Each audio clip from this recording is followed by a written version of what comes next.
আপনারা জানেন কি, আমাদের বাঙালির রান্নাঘরে একটা জিনিস প্রায় সব খাবারের সঙ্গেই মানিয়ে যায়। আর গরমকাল এলেই ছোটবেলার একটা স্মৃতি ভেসে ওঠে, মা ঠাকুমার হাতের বানানো টকঝাল আম কাসুন্দি। ঘরের কোণে বড় এক বয়ামে রোদে শুকোতে দেওয়া হতো, আর সেই গন্ধেই মনের মধ্যে জেগে উঠত খিদে। আজ সেই হারিয়ে যাওয়া স্বাদ ফিরিয়ে আনতে আমি নিয়ে এলাম একদম ঘরোয়া কায়দায় আম কাসুন্দি বানানোর রেসিপি। চলুন দেরি না করে শুরু করা যাক আজকের আমাদের রেসিপিটি। নমস্কার, আমি রুম্পা। রান্নাঘরের স্বাদ কাহনের নতুন একটি পর্বে সবাইকে স্বাগত। আম কাসুন্দি তৈরি করার জন্য আমি এখানে একটা বড় সাইজের আম নিয়ে নিয়েছি।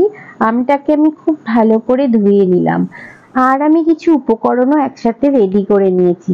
প্রথমত আমি এখানে নিয়ে নিয়েছি 4 চামচ মতো হলুদ সর্ষে, এবং নিয়ে নিয়েছি 6 চামচ মতো কালো সর্ষে, আর নিয়েছি 1 চামচ মতো হলুদ গুঁড়ো, আর 1 চামচ হলো বিট নুন, এবং নিয়ে নিয়েছি 1 চামচ সাধারণ নুন, আর 4টি কাঁচা লঙ্কা, এবং নিয়ে নিয়েছি 4 চামচ মতো চিনি। চিনি এবং কাঁচা লঙ্কাটা আপনারা আপনাদের যে আম কাসুন্দি তৈরি করবেন তার উপরে নির্ভর করেই পরিমাণটা কিন্তু আপনারা সেখানে বুঝেই দেবেন। আর আমি এখানে একটা বড় পাত্র নিয়ে নিলাম। তারপর আমি এখানে সমস্ত সর্ষেগুলো সেই পাত্রের মধ্যে ঢেলে নিলাম। এবার আমি জল দিয়ে সর্ষেগুলোকে আধ ঘন্টার জন্য ভিজিয়ে রেখে দেব। খুব ভালোভাবে আমি একটু এদিক ওদিক করে নাড়িয়ে সর্ষেগুলোকে জলের মধ্যে দিয়ে খুব ভালোভাবে নাড়িয়ে নিচ্ছি, এবং এখানে আমি আরো দিয়ে দেব 4টি মতো কাঁচা লঙ্কা। তারপর আমি সমস্ত কিছুকেই আধ ঘন্টার জন্য জলে ভিজিয়ে রাখলাম। আর এদিকে আমি একটা আম নিয়ে নিয়েছিলাম, সেই আমটাকে আমি ছোট ছোট করে পিস করে কেটে নিয়েছি। দেখুন, কিন্তু এর থেকে বড় পিস করার কিন্তু দরকার নেই, ছোট ছোট পিস করে কেটে নিলেই হবে। এদিকে আমার সর্ষেটা কিন্তু আধ ঘন্টা হয়ে গেছে ভেজানো। এখন আমি একটা মিক্সিং বোল নিয়ে নিয়েছি, তার মধ্যে আমি ভেজানো সর্ষেগুলো কিছুটা পরিমাণে দিয়ে দেব। আর আমি এখানে দিয়ে দেব ছোট ছোট কেটে রাখা আমের টুকরো, আর দিয়ে দেব আমি এখানে সামান্য নুন, এবং সামান্য একটুখানি হলুদ, এবং দিয়ে দেব সামান্য একটু চিনি। তারপর আমি একটা মিহি পেস্ট বানিয়ে নেব। আমি যেহেতু মিক্সির একটা ছোট বোল নিয়েছি, তাই আমি একেবারে কিন্তু সমস্ত পেস্টটা করে নিতে পারিনি। আমি দুবারেই সমস্ত সর্ষের যে বাটাটা আমি তৈরি করব তা দুবারে আমি তৈরি করছি। তারপর আমি একটা পাত্রের মধ্যে সেটা ঢেলে নেব। সমস্ত পেস্টটাকে আমি একটা পাত্রের মধ্যে নিয়ে নিলাম, আর দেখুন এটি কিন্তু একদম মিহি হয়ে গেছে। আর এটা কিন্তু আপনারা চাইলে শিলনোড়াতেও বেটে নিতে পারেন, আর শিলনোড়ায় কিন্তু বাটলে এর স্বাদ কিন্তু আরো অনেকটাই বেড়ে যাবে। আর এখানে কিন্তু আমরা মিক্সিতে বেটে নিয়েছি যাতে আমাদের সময়টাও কম লাগে এবং তাড়াতাড়িও হয়। এখন আমি এই সর্ষে বাটার মধ্যে দিয়ে দিলাম উষ্ণ গরম জল।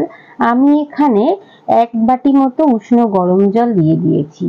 আর আপনারা আপনাদের কিন্তু সর্ষের পরিমাণটা বুঝেই কিন্তু গরম জলটা ব্যবহার করবেন।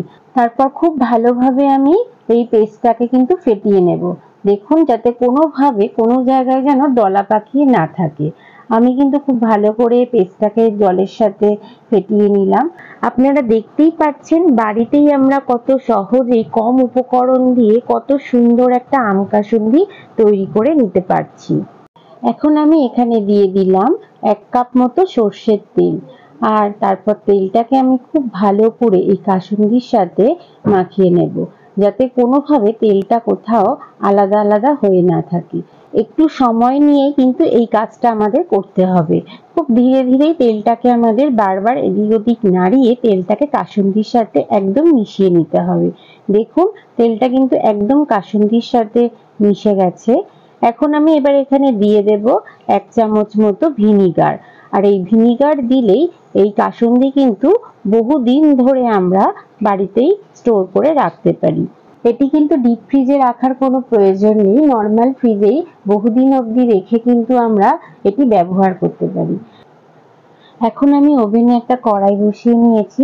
কড়াইটি একটু হালকা গরম হলে সমস্ত রেডি করা কাসুন্দিটি আমি কড়াইয়ের মধ্যে দিয়ে দেব। তারপর খুব ভালোভাবে এদিক ওদিক নাড়িয়ে 2 থেকে 3 মিনিট মতো আমি কাসুন্দিটাকে গরম করে নেব। খুব বেশি গরম করার দরকার নেই কিংবা ফোটানোরও দরকার নেই। আর দেখতে পাচ্ছেন এর থিকনেসটা একদম কিন্তু দোকানের মতোই হয়েছে। আর এটি কিন্তু ঠান্ডা হয়ে গেলে আরো কিন্তু ঘন হয়ে যাবে। আপনারা দেখতে পাচ্ছেন আম কাসুন্দির কালারটা কিন্তু কত সুন্দর এসেছে।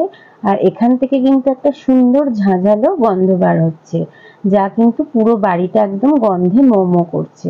আর এটি কিন্তু ঠান্ডা হওয়ার পরেই কিন্তু একটা বয়েমে বা কোনো কাঁচের জারের মধ্যে কিন্তু আমরা ভরে রাখবো।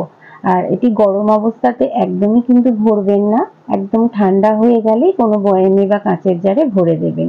আমি এখন একটা কাঁচের জার নিয়ে নিয়েছি, এর মধ্যে আমি একটা কাঁপা বসিয়ে নিচ্ছি। আর এই কাঁপাটাকে কিন্তু খুব ভালোভাবে ধুয়ে মুছে পরিষ্কার করে নিতে হবে, যাতে এর মধ্যে কোনো জল না থাকে।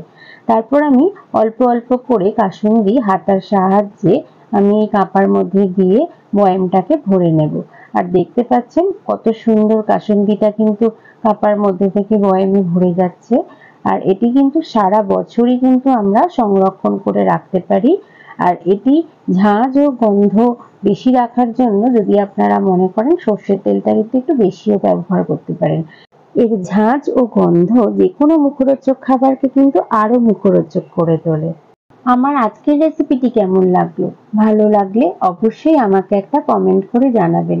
সেই সঙ্গে লাইক, শেয়ার এবং আমার চ্যানেলে নতুন বন্ধু হয়ে থাকলে সাবস্ক্রাইব করার অনুরোধ রইল। সবাই খুব ভালো থাকবেন, সুস্থ থাকবেন এবং কাছের মানুষকেও ভালো রাখার চেষ্টা করবেন। আবার খুব তাড়াতাড়ি ফিরে আসছি নতুন কোনো রেসিপি নিয়ে। ততক্ষণের জন্য সঙ্গে থাকুন এবং সঙ্গে রাখুন রান্নাঘরের স্বাদ কাহন।